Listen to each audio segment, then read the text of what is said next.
Heater my son's funeral, his wife said, "There's nothing left for you," so I walk out quietly, with the deed, the title, and $3.50 M. He'd secretly left in my name. I stand at the back of the chapel, in California, cloaked in modest black.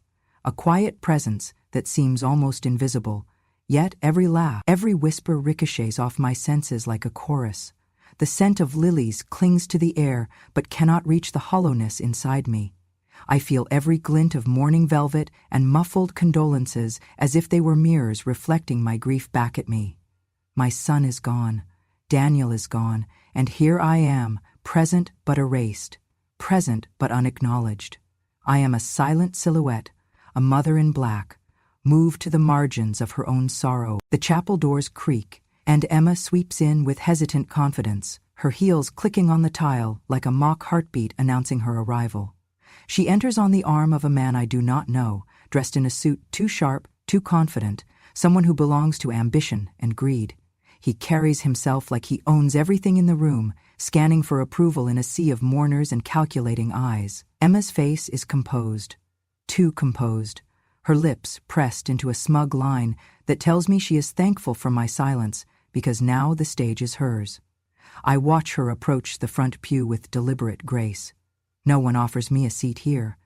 She bows imperceptibly to the mourners, the room tensing before he kisses her on the cheek, a public display that tastes like betrayal. I swallow around grief. Emma's voice, low and bright, drips venom as she leans toward me. "Your son is dead," she says, crisp as a blade, "and now it is my time. There is nothing left for you." Her words hang in the hush, sharper than any eulogy, cutting me deeper than loss itself.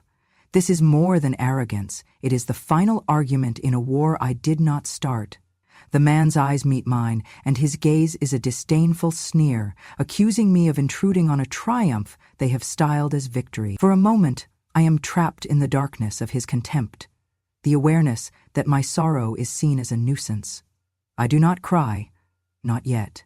Tears would speak of vulnerability. Instead, I rise, each movement deliberate, measured, as though my body has finally remembered how to walk. I glide past the pulpit, past the hush, past the floral arrangements that do nothing to soften brutal betrayal. Emma flutters a look of disgust and I step out. She calls behind me in a voice dipped in cruel poise, "Do not sleep here tonight, Mother. You make things worse in places where decorum is required." The words linger like a broken promise as I exit the chapel's doors. Outside, the air is still. The sun catches on a headstone in the courtyard, turning it golden. I breathe in and out, silent and steady. I am no longer inside, but still shattering. I reach into the pocket of my shawl and withdraw an envelope sealed with thick crimson wax. The seal is unbroken, the emblem unrecognizable except to me. It is Daniel's, pressed into history. This seal, this envelope, is neither sentimental nor antique. It is a silent ultimatum, a promise delivered in Daniel's final act of love. I hold it, warm in my hand, pulsing with things unsaid, unshared, and unresolved. I walk home slowly, past mourners who do not turn to look, past the hush of lilies, past the empty chairs and the fading scent of incense. My steps are deliberate. I clutch the envelope close as though it were the only warm pulse left in my life. I do not look back. I do not wish to see their celebration of loss. When I reach home, I go straight to my room. The walls hold memories of a life before grief, before betrayal, photographs of Daniel as a boy with shy smiles, paintings done in happy moments, tools for the leathercraft I used to practice in quiet evenings. I sit down at the small wooden desk and place the envelope before me. Then I do what life has taught me. I unwrap it slowly by pressing the wax with my thumbnail, listening to the crack as if to the last breath of Daniel's voice. Inside is a single sheet of paper and a USB drive. I do not open the paper, not yet.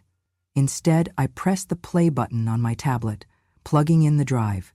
The screen flickers to life. There is Daniel, pale against the hospital backdrop, his voice weak but unbroken.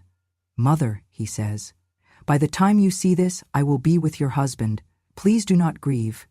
Everything I have, I will give to you." My house, my investments, my savings, I have transferred to your name, and by the time you know, it will be done.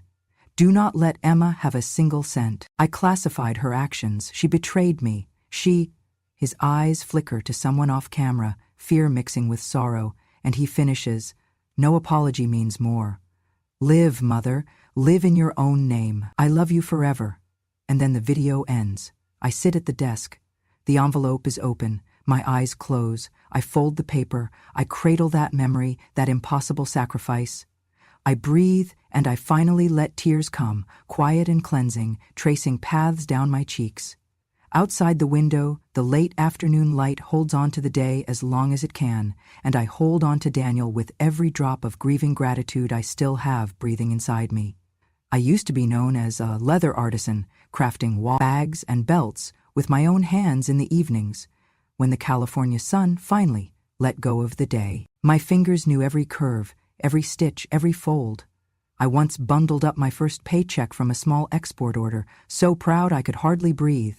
I had sold one of my bespoke leather wallets to a boutique in San Francisco, hand-cut, hand-dyed, hand-stitched, and the price affixed to it helped me feed my son through college. I never charged my son back, not for tuition, not for food, not even for the countless tutoring sessions I gave him when he struggled through math. I only hoped he would grow up kind. But Emma, my daughter-in-law, had a different view.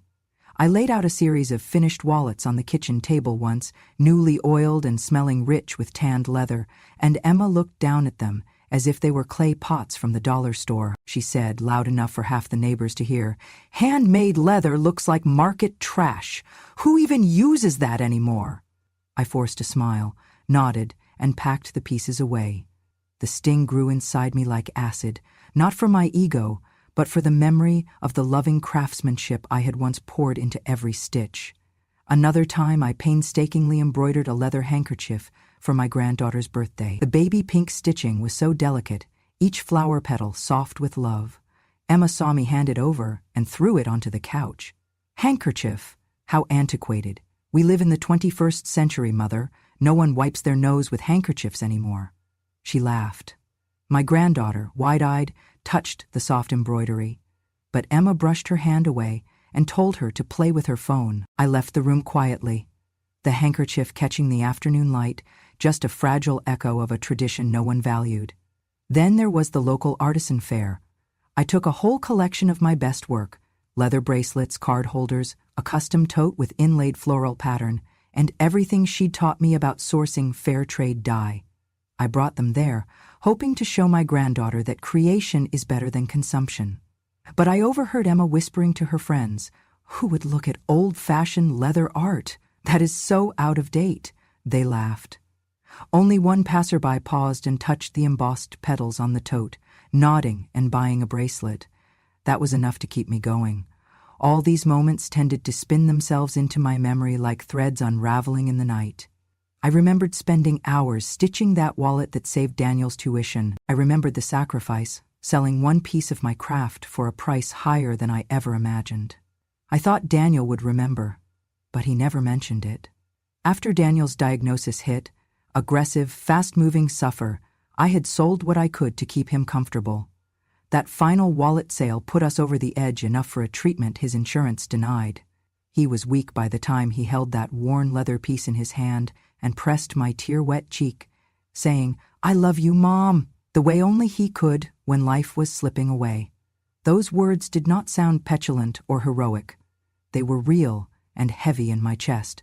But Emma never referenced that moment. She never spoke of it. It never made it to any authority or conversation. It simply remained a memory between a dying child and his mother. Now I stand amid grief that has been commandeered by another woman's ambition. That woman, my son's wife, treated my life's work as though it were little more than paper to be thrown away. The irony cleaves me in two. A career built of love, deemed worthless in the eyes that should have seen it as the inheritance of devotion. That day I closed my eyes and let the memory sink in. Every stitch, every scent of tanning oil, the quiet nail filing in the quiet evenings, the thrill of exporting those tiny orders, the modest pride that filled me. When I finally opened my eyes again, I wasn't angry. Not exactly. I was fortified. Everything I had built with my hands, everything my son stood for, including his final act of love that he had confided into that sealed envelope, was intact. My work, uncelebrated and ridiculed, still tethered me to the truth that I had never stopped offering the craft of care, and that some small thing inside me remained unbroken by mockery. I left the ashes of that display table behind, and carried those memories with a quiet pride that could not be erased by shallow laughter or polished sneers. In the stillness that followed, I thought of all the lives like my granddaughter's that could be touched by the skills becoming rare, and I knew that whatever meager value the world placed on them, I would keep them alive, quietly, with the same precision I once pressed into every stitch.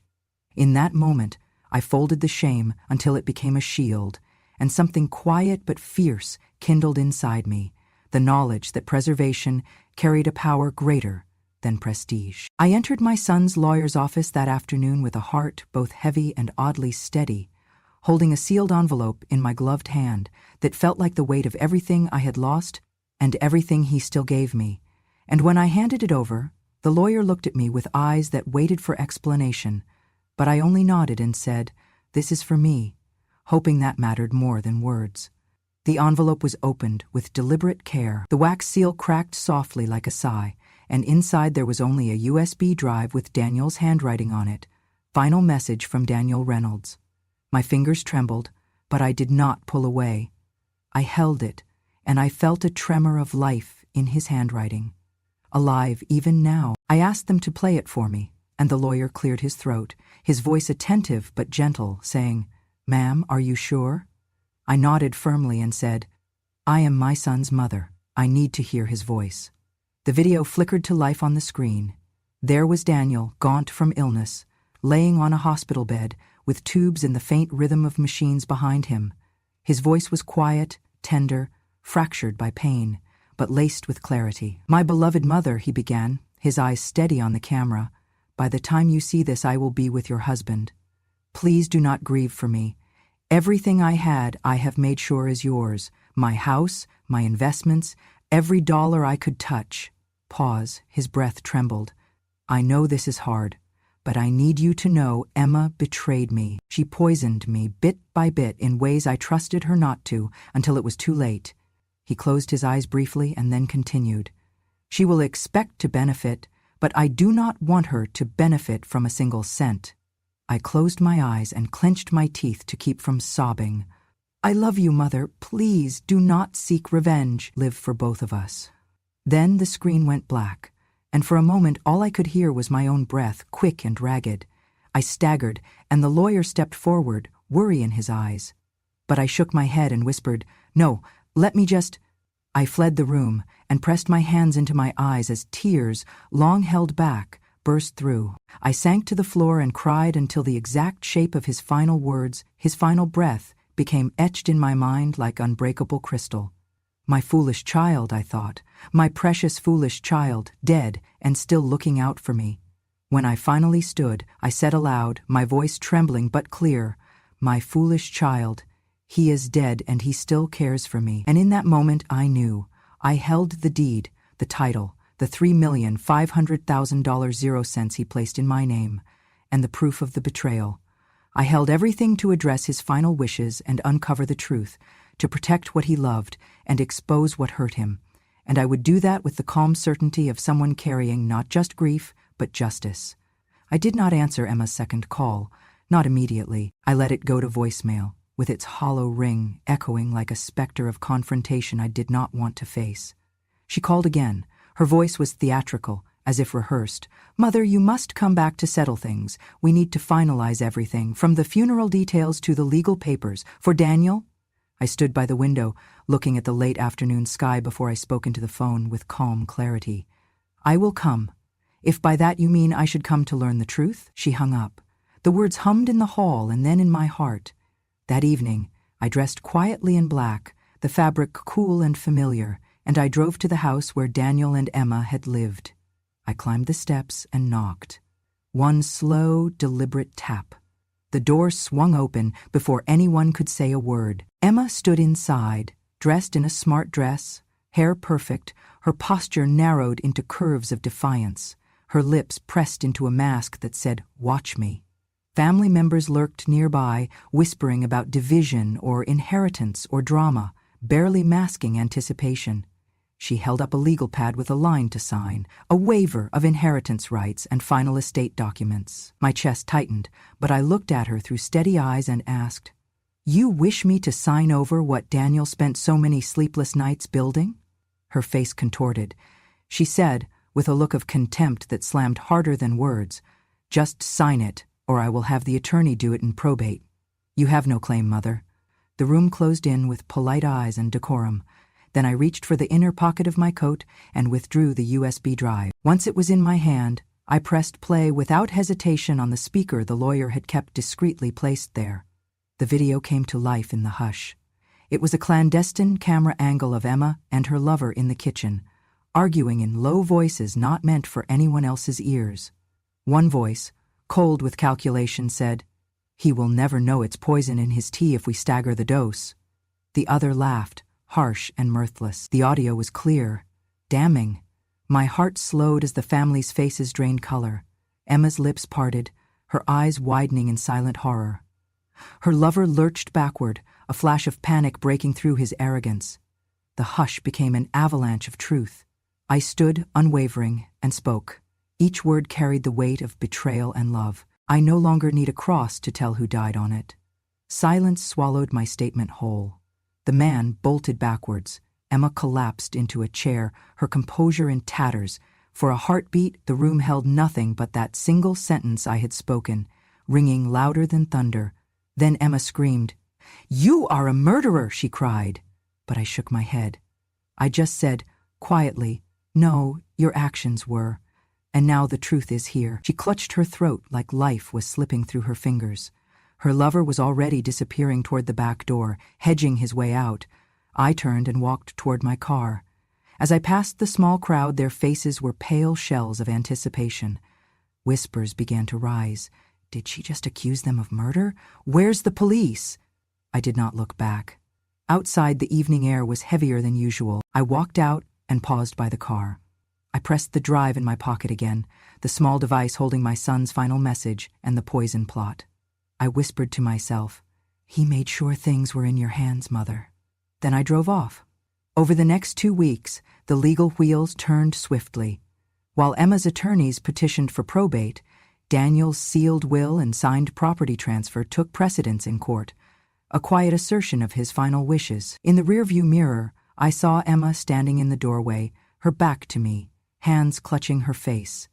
I felt no joy in her anguish. I felt only the sanctified calm of grief defended by truth. I had no need to scream. I had exposed the lie with only one sentence. I had revealed the heart of evil with the quiet proof of deception. And I knew now, with gritty clarity, that the estate, the house, the savings, they were all his to bequeath, and in the mechanics of justice and love, they were mine, rightfully, and he had left them to me. I drove home through the fading light, each mile bringing me closer to a life I once knew before grief became the only inheritance I held. The small garage, once my workshop, waited silently, tools lined neatly in wood-grain rows and leather scraps hanging like tawny ribbons. I stepped inside, the scent of oil and aged leather rising like a memory I thought had been buried forever. My hands trembled, not from weakness, but from the sudden rush of recognition. This was the cradle of my livelihood, and the seed of every sacrifice I made for my son's future. I set down the sealed envelope that had held his parting message, the deed, the USB, the video, everything, and I turned toward my tools.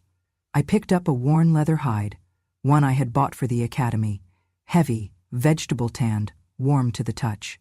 I traced my fingers along a fading pattern I had once created, smelled the leather that had smelled like promise, like possibilities I had aimed to sell at craft fairs. The quiet of the garage swallowed me and released something dormant. Purpose. I began working. I skived the edges with deliberate strokes. I dyed a scrap for testing. I hammered in rivets as though I were stitching time back together. This was my resurrection in craft. Hours slipped, the overhead light blinking from dusk to darkness. By the time I stopped, there were 2 wallets, clean, precise, hands still steady from many nights of labor. I gripped them, one for display, one for not sales, not now. I set out to find meaning beyond the courtroom's grim corridors. I thought of the Alliance for California Traditional Arts, a nonprofit that promotes folk and traditional art. I remembered how they offered grants and ran exhibitions celebrating traditions so many only nod along to. The next morning, I mailed a letter, attaching images of my craft, and a note explaining who my son was and who I am. I asked if they would consider exhibiting my work to show that artistry remains a silent testament of life, even when one is forced from inheritance by betrayal. A week later, I received a letter back, brief but warm, inviting me to present at a local folk art gala and even offering a small stipend. My breath caught, because this was not just recognition, but an invitation to breathe again, to show others that my craft held stories worth telling. But the law still demanded a reckoning. Emma had begun slander campaigns, and though I had video proof, I told my lawyer, I will not make this my legacy. He raised his eyebrows, but I smiled. Let the law do its work. I need space to create life again, not fight old ghosts. So we executed the deed, settled the estate quietly, and transferred ownership cleanly. No public battles, just legal acknowledgement of Daniel's wishes and my rights. Then came the eager phone calls, youth centers wanting to host workshops, community colleges asking if I would teach. I called the first response comforting, a youth program for teens facing hardships, eager for vocational skills and art exposure. I offered to teach a monthly class, no fee, materials donated, a bench for them to create beside me. I found myself standing before a circle of teenagers, hands flinching when they touched the leather for the first time. Their eyes widened when I showed them how to thread a needle, how to crease and burnish, how patience becomes precision. Their laughter filled the studio. I demonstrated how a half-inch stitch, done carefully, holds stronger than anything rushed. I told them stories of Daniel, how he loved his first wallet because I told him it was made by hand, with hope. They listened. One kid, shy and quiet, said, I want to make something real, not just look at a screen. I placed leather in his hands. Weeks passed. The class grew. I taught them carving letters, reinforcing belts, dye techniques, and they taught me something I had lost. Community. I didn't charge them. I offered breakfast burritos donated by a local cafe. If they made something beautiful, we photographed it on my old phone, posted it to social media, and reached out to small boutiques to consider selling it. All proceeds back into materials for the next class. I opened my home occasionally to them. My garage and yard became a humble atelier, full of energy and hope, and somewhere in that creative hum I found that grief could transform into guidance, betrayal into teaching, a broken inheritance into community investment. I did not know whether Emma's legal actions continued. I did not care anymore. I had learned that justice did not need to echo in court. It could whisper in a craft classroom where a teen learned how to make something belong. And if someone asked why I taught for free, I would say, because my son wanted me to live. And by teaching, I keep living. A few months later, I mailed a check from the small proceeds to the Alliance for California Traditional Arts, enough for a grant in Daniel's name to preserve one local artisan tradition each year. I wrote, because life is more than fading shadows. It is the hands that hold what was once lost. And I signed, Martha Reynolds, artisan, mother, survivor. I look around the workshop now and see wallets with initials, bags with faded lines, belts with personality. I see traces of students learning how to shape what matters. I know I am not rich, not yet, but I have everything I need. My story, my craft, the quiet beat of renewal. That was what he left me. That is what I still build, in leather, in legacy, in love. I heard about the lawsuit through my lawyer's voice on the phone, flat and confused. Emma had filed a complaint accusing me of copying and stealing artisan designs. Emma's lawsuit was less about design and more a furious guard of her claim to Daniel's assets, a strategic move to discredit my genuine craft and pressure me into relinquishing any legal ties. The accusation was as absurd as it was cruel, like a bat swinging wildly in the dark. They used social media to amplify it, brandishing images of my leatherwork alongside bastardized knockoffs with tacky borders and sloppy stitching, and they broadcast headlines, "Velvet Granny stole my branding, artisan or imitator." My name became a meme overnight. Emma had spun me into a laughingstock. I watched the comments roll in. "Grandma have a midlife crisis? Art theft from your daughter-in-law's stepmom?" Every barb stung, but I did not speak. I did nothing public. Instead, I sat quietly in my garage, stroking the edge of a dyed leather strip I had just cut, and I allowed calm determination to rise through the insult. I compiled proof. Photos of me teaching kids free leatherworking classes, invoices showing I had purchased dye and leather overseas ethically, thank you letters from the youth center, and the grant acceptance letter from the Alliance for Traditional Arts. My lawyer posted a calm rebuttal online. "These are records of an educator and artisan. Any claim of theft is baseless." The posts took a day to circulate, then resonated. Messages landed in my inbox. "I have your back, artisan granny. Ignore the hate and keep making art." The scale had shifted. Meanwhile, law enforcement quietly began investigating Emma. They had the wired confession, the evidence of poisoning, the will forgery, the admission that she coordinated with her lover, all of it. I did not advertise her crimes. I didn't post about them. But the case dragged into court. The day Emma was charged with conspiracy to commit murder and fraud, the room in the courthouse was packed. She stood behind her attorney, makeup perfect, but the cameras with their lenses fixed on her cracked the facade. And when the narrative broke nationwide, Emma, the Black Widow of California, I sat quietly on the gallery bench, listening to news anchors read the indictment out loud: poisoning spouse, conspiracy to kill, property fraud. The moniker haunted her across airwaves and social platforms, an irrevocable label. Her lover was arrested the same day. The pair who had once paraded their triumph turned into fugitives in the headlines, desperately filing motions for bail and leaking sobbing declarations. The world no longer laughed at me. They were too busy recoiling from her betrayal. Throughout it all, I stayed home. I continued my classes. I greeted every student with a smile and a clean workstation. In the daytime, I taught them how to trace patterns. At night, I sewed quietly by lamplight. I never gloated, never claimed revenge. A mother's justice, I learned, was quieter, woven into tenderness, not headlines. The newspapers balanced out. The local paper that once ran Emma's diatribes now ran a spread. From heartbreak to legacy, how Martha Reynolds is building community, one stitch at a time. They came to photograph the workshop, leather shards, small hands learning art, Martha guiding them with firm but gentle hands. She had become a local hero, a soft warrior for truth. Emma's properties were seized under probate, her bank accounts frozen, her lawyer withdrew from public commentary, avoiding the glare. The Black Widow label stuck, a cautionary tale of betrayal and poetic justice.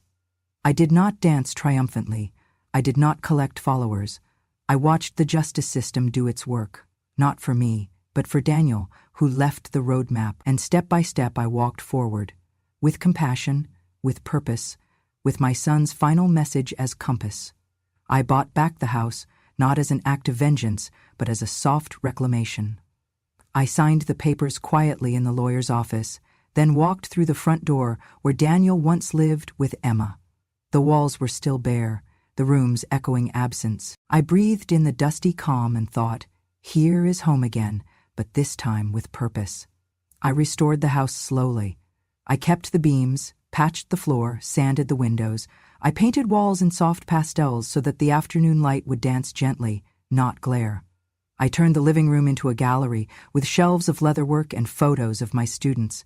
I retrofitted the garage into a studio, leaving space for tools and talents to be born anew. For the bedrooms, I furnished simple but welcoming furniture, second-hand chairs, hand-stitched curtains that let dappled light filter through, and rugs that spoke warmth underfoot. With the house ready, I renamed it in my mind, and later, officially, the House of Quiet Mothers. Its mission? To be a sanctuary for women like me, women who bore the weight of love, who were cast aside when they could no longer bear grief in silence. I applied for nonprofit status, secured funding through community grants, and partnered with a local organization that helped older women re-enter society with dignity. The day of the opening, I stood by the front door wearing a simple dress and an apron stitched with leather scraps. I watched as guests arrived, women who had lost their families, neighbors, volunteers. Each one was tired, wary, but hopeful. I called their names, offering my hands. Every visitor would receive as they entered a handmade leather wallet stamped with the words, "From the hands of someone they once called a burden." One woman, her hands trembling, accepted hers and whispered, "You see me." Another traced the lettering and whispered, "I feel safe." The air in the room felt hushed, sacred. In the back, I set up a workshop where women could learn leathercraft. My students, including some of the teens, guided older women as they learned to stitch and texture, to crease edges. The room was alive with quiet work and gentle laughter, the hum of telling hands, not shouting voices. The gallery held samples, but most of the space was for creation, connection, companionship. I listened as these women asked questions. Is the leather safe for arthritis? Can I learn even now? And I answered with patience. I showed them how to hold the needle, how to pace the stitch. I demonstrated how a simple tool could transform empty time into meaningful purpose. Outside, in the backyard, there was a small garden with plants Daniel had once wanted to grow, lavender and mint, rosemary and thyme, healing aromas for healing hearts. And there was a bench where women could sit and talk, or sit in silence if that was what they needed. The local paper came that day. A reporter asked me, "What do you hope this place becomes?" I paused, looking around at faces, learning that they still matter. I said, "Home, again, for those the world forgot. A place where quiet love rebuilds what grief tried to destroy." Later, on my porch, I watched the sun dip down. I held a cup of tea. A young volunteer asked, "Will you ever sell your craft?" I shook my head softly. "No. Here it is passed on." I looked at the wallets on the table inside. I thought of Daniel's words about living in my name. I breathed in the hum of purpose. The house stood not loud, but comforting. I did not rebuild just a home. I rebuilt what Daniel trusted me to remember about compassion and creation. And as twilight settled, I knew his quiet legacy was living, and the house of quiet mothers was its heart. The world outside was draped in morning light. It was the first anniversary of Daniel's passing.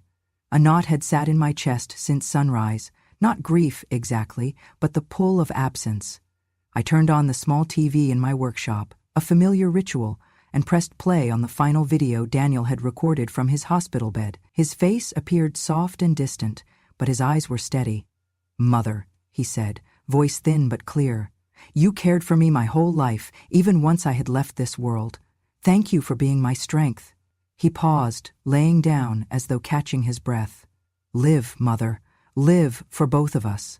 Tears fell freely, warm and rhythmic, each one a memory unfurling. I whispered into the silent room. He cared for me even when he had no breath left. In that flicker of memory I understood.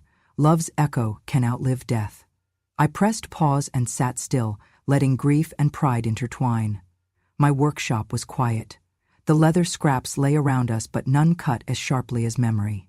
I pressed the play button again, listening to his voice tenderly choose his last words. My grief swelled, not in panic, but in recognition of something that had not died. His love carried on living through me.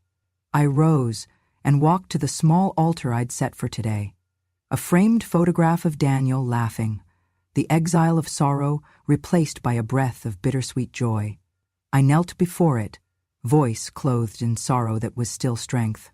People don't truly lose their children, they lose the image they cherished.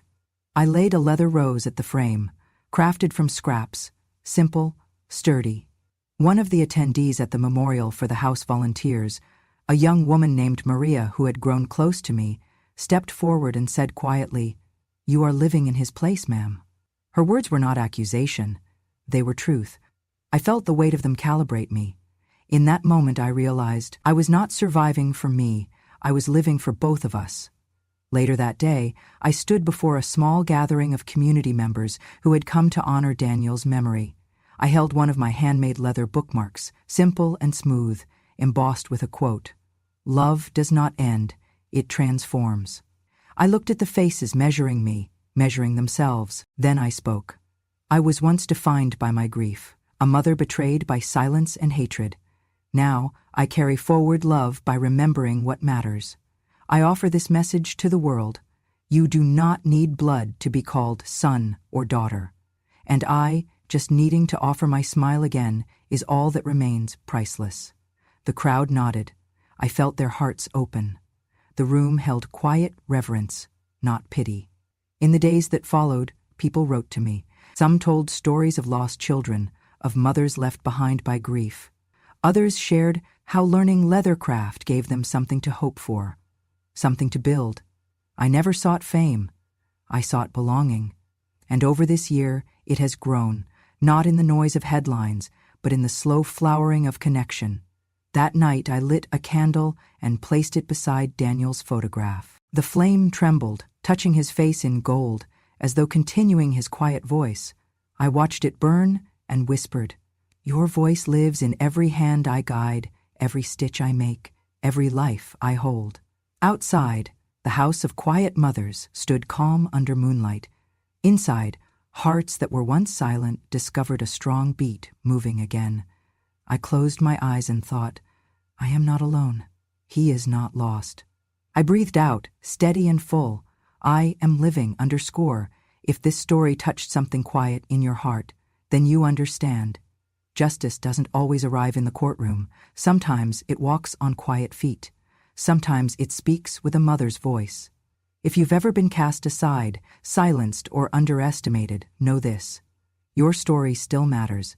And here on Grandma True Stories, we remember. Out loud. So if you want more true stories from the quietest woman in the room, stories of betrayal, survival, and quiet revenge, subscribe to Grandma True Stories. Because wisdom doesn't shout, it remembers. And when a grandma speaks, the world listens. Thank you for being here.